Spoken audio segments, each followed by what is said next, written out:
चलो ये क्वेश्चन देखते हैं। Only one option is correct. Spherically symmetric gravitational system of particles has mass density rho is equal to rho naught जब R capital R से छोटा है and zero when R capital R से बड़ा है। तो कैपिटल आर तक के ही पार्टिकल्स का कुछ मास डेंसिटी है। A test mass can undergo circular motion under influence of gravitational field of particles.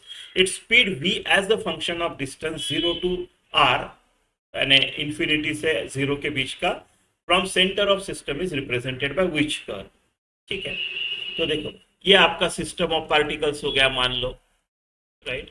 ऐसे हो गया आपका पार्टिकल्स है बहुत सारे, ऐसे है ना, बहुत सारे पार्टिकल्स है। और ये आपका अब बाहर कुछ नहीं है, बाहर आपका रो 0 है, यहाँ पे आपका रो नॉट है, और ये जो है सेंटर से, इसको मैं बोलता हूँ कैपिटल आर डिस्टेंस, ऐसे। ठीक है, तो जब मेरा पहला केस लेते हैं, जब मेरा आर जो है इज लेस देन आर, यानी मान लो यहाँ पे कहीं पे है, यहाँ पे कहीं पे है। ठीक है, तो ये मान लो इतना है, ये जो है मान लो ये है मेरा स्मॉल आर। ठीक है, तो अभी मैं स्पीड कैसे कैलकुलेट करता हूँ? स्पीड कैलकुलेट करने के लिए अपना टिपिकल है, सेंट्रीपिटल फोर्स प्रोवाइड्स आपका gravitational, centripetal force is provided by gravitational force. ऐसे करते हैं हम, ऐसे करते हैं। ठीक है, तो इसी का यूज करेंगे हम। ये जनरल फॉर्मूला हो गया मेरा, ये जनरल हो गया, डोंट ये वाले को फिर नहीं लिखेंगे, क्योंकि मैं अभी इसको मास m डैश पकड़ने वाला हूँ। ये अंदर का मास जो है मान लो m डैश है, m डैश है। ठीक है, तो अगर मुझे फील्ड या फोर्स कैलकुलेट करना है, तो ये वाला पार्टिकल जो m का यहाँ पे सर्कुलर मोशन कर रहा है, ये जो सर्कुलर मोशन किए जा रहा है, इसके लिए ये कंसिडर नहीं करना है। ये शेल है, फील्ड ड्यू टू शेल 0 होता है, right. Field due to shell 0 होता है, फील्ड या फोर्स पकड़ लो 0 होता है ना। मुझे सिर्फ अंदर का कंसिडर करना है m डैश, तो मैं क्या बोलूंगा, जी m डैश m अपॉन ये डिस्टेंस मैंने कितना r पकड़ा है, तो r स्क्वायर, राइट। इतना सारा मास m dash concentrated at centre, so r is the distance. ठीक है, ये हो गया mv स्क्वायर बाय r।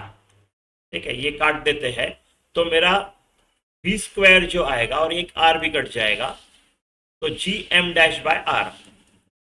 अभी मेरा m डैश क्या आएगा, मास पर सेम है, रो नॉट है, तो डेंसिटी सेम है जब तक वो r से r है, बाद में 0 है। तो ये राइट 4/3 मास पर यूनिट वॉल्यूम लूंगा, 4/3 पाई आर क्यूब, पूरे का m है पकड़ लो। ठीक है, और जो मैंने छोटा लिया है वो उसका कितना है, 4/3 small R pi R cube small are.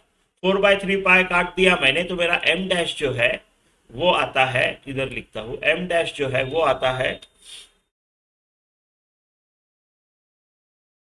m upon R cube into small R cube. तो मेरा v स्क्वायर क्या हो जाएगा, G m upon capital R cube into R cube, और ये 1 अपॉन आर जो पहले का है वो, है ना, यानी कितना हो गया, G m upon R cube into R square, कट गया एक, तो v क्या आएगा, root G M upon R cube, और ये आर स्क्वायर का आर हो गया। सो बाकी सब तो कांस्टेंट है, तो v is proportional to r, v is equal to some constant into r, straight line, right. तो कैसा ग्राफ होना चाहिए, r तक के स्ट्रेट लाइन होना चाहिए। ये हो सकता है या a, ये भी हो सकता है, a या c दोनों में से हो सकता है। ये स्ट्रेट लाइन नहीं है, 0 तो नहीं है, यानी एक कांस्टेंट तो नहीं है, राइट। आपकी स्पीड कांस्टेंट नहीं आएगी, जैसे जैसे आर बढ़ेगा आपकी स्पीड चेंज होती जाएगी, है ना। It is proportional, it is not equal to R, it is proportional to R, बढ़ेगी उसके हिसाब से। तो ये भी नहीं।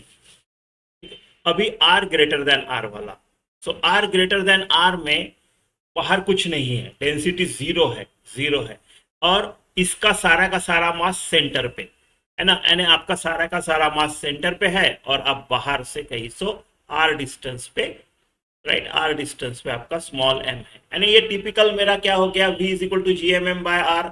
सेम कॉन्सेप्ट से जो मेरा v आता है root G M by R आता है, राइट, ये बहुत बार कर चुके हैं। सेम ही करना है, सेम ही करना है। यहाँ m डैश की जगह आप एक m पकड़ोगे, ठीक है, और रूट gm/r आ जाएगा, है ना, क्योंकि आपका मास मान लो यहीं तक के है, इधर कुछ नहीं है, तो सारा का सारा ये मास सेंटर पे कॉन्सेंट्रेटेड ऐसा पकड़ के कर दिया। तो यहाँ पे आपका v is proportional to 1/√r।